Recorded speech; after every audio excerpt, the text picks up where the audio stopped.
of what Kenya should actually sign into an agreement, and this House must ratify as soon as possible.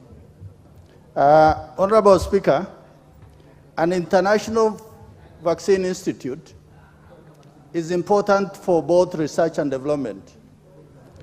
Today, scientific institutes are intended to extend the frontiers of science and medicine. And as such, it was during the outbreak of Ebola in West Africa, and also slightly later, the pandemic of COVID, is when we saw the importance of having these vaccine institutes, where those countries that are advanced in medicine and research were able to consolidate and mobilize scientists across the world to save humanity.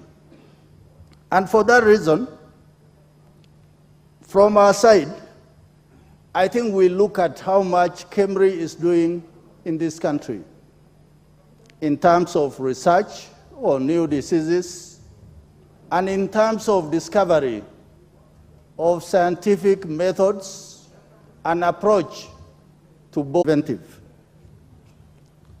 and also helping the ministries. Honorable Speaker, very interesting in Marsabit, there were the cases of Kalaza. It was not a common disease that used to be in our region. But as soon as those cases were discovered, the first patients succumbed. But later on, once it was discovered that people from Marsabit, in pockets, particularly in very rural areas, had suffered from Kalaza, and they were able to get treatment. Honorable Speaker, the world has made quantum leap, particularly in terms of scientific research in medicine. And for Kenya, allowing the growth of such institute will allow institution.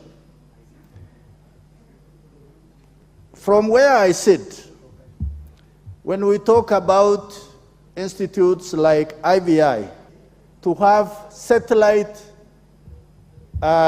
institutions of these major institutions that are based in Nairobi, to be able to expand that frontier of knowledge, to be able to do good surveillance, discover of these diseases. So with those many remarks, Mr. Speaker, I beg to support and I thank the chairman. Thank you. Thank you. Member for Samburu East.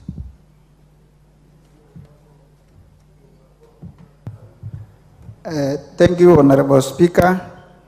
I also want to support this vaccine center. Mr. Speaker,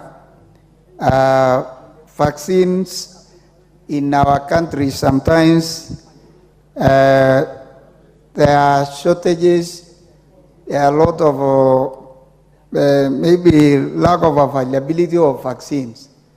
And Mr. Speaker, when this research center is formed and functional, it will bring availability of these vaccines.